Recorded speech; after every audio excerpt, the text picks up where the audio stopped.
महर्षि वाल्मीकि जी ने रामायण की रचना की है और इस वाल्मीकि रामायण के बालकांड में द्विचत्वारिंशः सर्गः 42वें सर्ग का प्रारंभ होगा।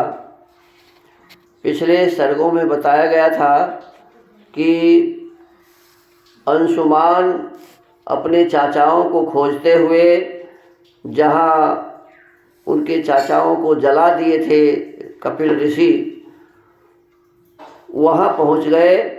वहाँ गरुड़ जी उन्हें मिले और कहे कि ये जो हुआ है ना, आपके चाचाओं को मारा गया है, ये संसार के कल्याण के लिए मारा गया है, इसलिए चिंता मत करिए और अब ये प्रयास करिए कि गंगा स्वयं यहाँ आए और इन सबको का उद्धार करे। और ये जाकर के आप अपने घोड़ा को ले जाइए, अपने दादाजी से बताइए। और वो जाते हैं घोड़ा लेकर के, अपने दादाजी को बताते हैं और वो दादाजी उनके यज्ञ पूरा करते हैं। अंशुमान के मुख से यह भयंकर समाचार सुनकर कि 60,000 आपके पुत्र सभी मारे गए, जलाकर नष्ट कर दिए गए, यह सुनकर राजा सगर ने कल्पोक्त नियम के अनुसार अपना यज्ञ विधिवत पूर्ण किया। अब परिवार में जब कोई मर जाता है तब तो अशौच हो जाता है पौराणिक नियम के अनुसार। इसका मतलब समझ लीजिए कि पहले ये व्यवस्थाएं नहीं थी। पहले मरने के बाद भी अशौच नहीं होता था। और देखो, इन्होंने बेटा का श्राद्ध तर्पण तो नहीं किया और इन्होंने यज्ञ पूरा किया। तो इसका मतलब ये मरने के बाद अशौच आदि की कोई व्यवस्था पहले नहीं थी। बीच में पेटार्थी लोगों ने इस नियम को लागू किया कि इसके माध्यम से कुछ भोज भात हमें प्राप्त होगा।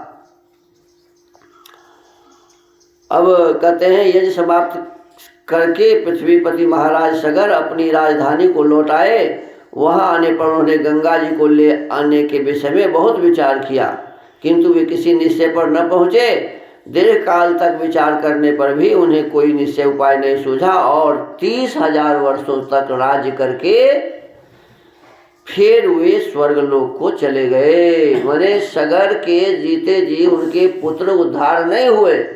अब वो कहाँ थे ये सगर जी भी नहीं जान पाए। अब आगे बताया गया है द्विचत्वारिंशः सर्ग माने 42वें सर्ग में, काल धर्मं गते राम सगरे प्रकृति जनाः राजानं रोचयामासुरं सुमंतं सुधार्मिकं। श्री राम, सगर की मृत्यु हो जाने पर प्रजाजनों ने परम धर्मात्मा अंशुमान को राजा बनाने की रुचि प्रकट की। अब पुत्र तो पहले ही असमंजस समाप्त हो गए थे या कहाँ चले गए कोई पता नहीं, उनको तो निकाला दे दिया था, उसकी चर्चा कोई है ही नहीं।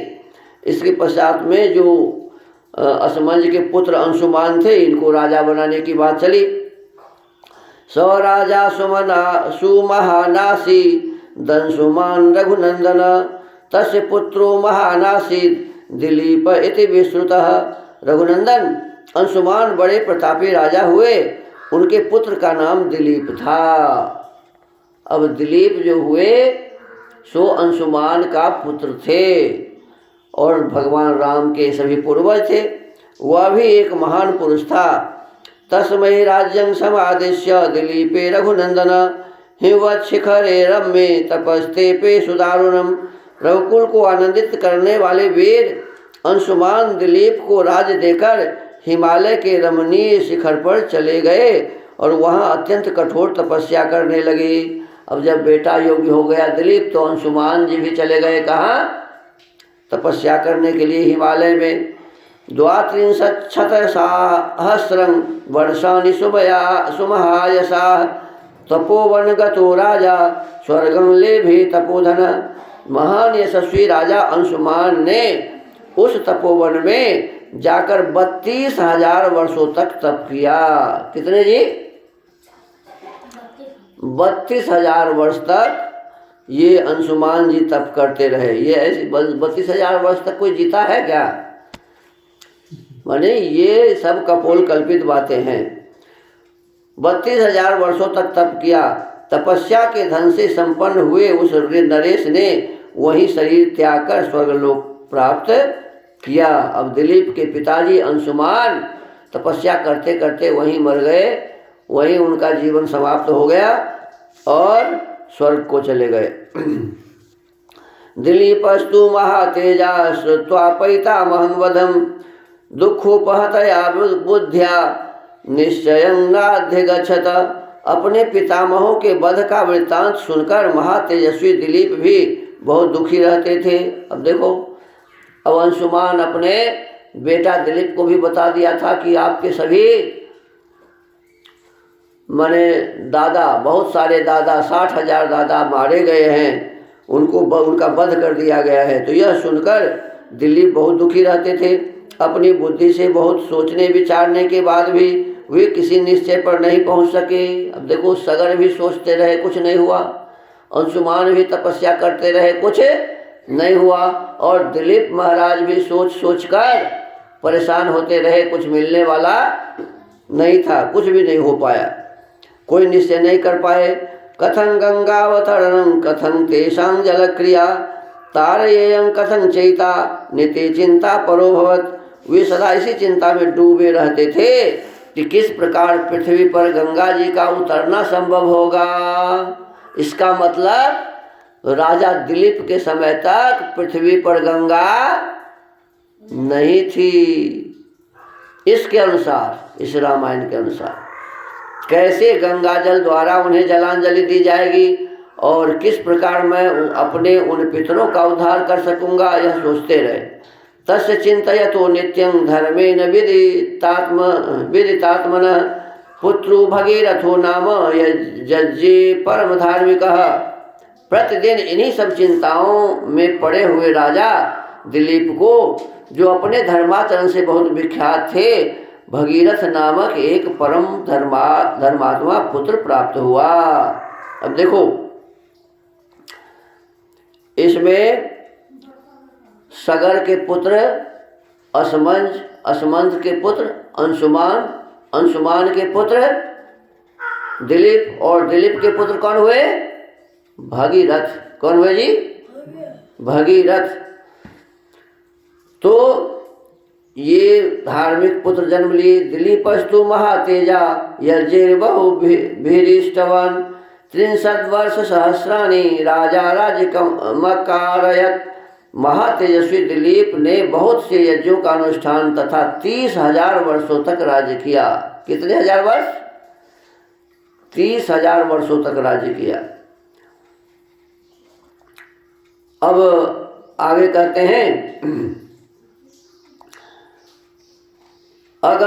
अगत्वादिश्चयं राजा तेषामुद्धरणं प्रति व्याधिना नरशार्दूल कालधर्ममुपेयिवान्। पुरुष सिंह उन पितरों के उद्धार के विषय में किसी निश्चय को न पहुंचकर राजा दिलीप रोग से पीड़ित हो मृत्यु को प्राप्त हो गए। राजा दिलीप कैसे मर गए? उनको कोई रोग हो गया, उनके शरीर में कोई दोष हो गया और उस रोग के कारण वे मर गए। लेकिन कितने दिनों तक राज किया जी? 30,000 वर्षों तक। तो 30,000 वर्ष तक ये राज किए। इनके दिलीप जी के पिताजी अंशुमान जी 32,000 वर्ष तपस्या किए और उनसे पहले सगर जी भी तपस्या किए थे बहुत दिनों तक।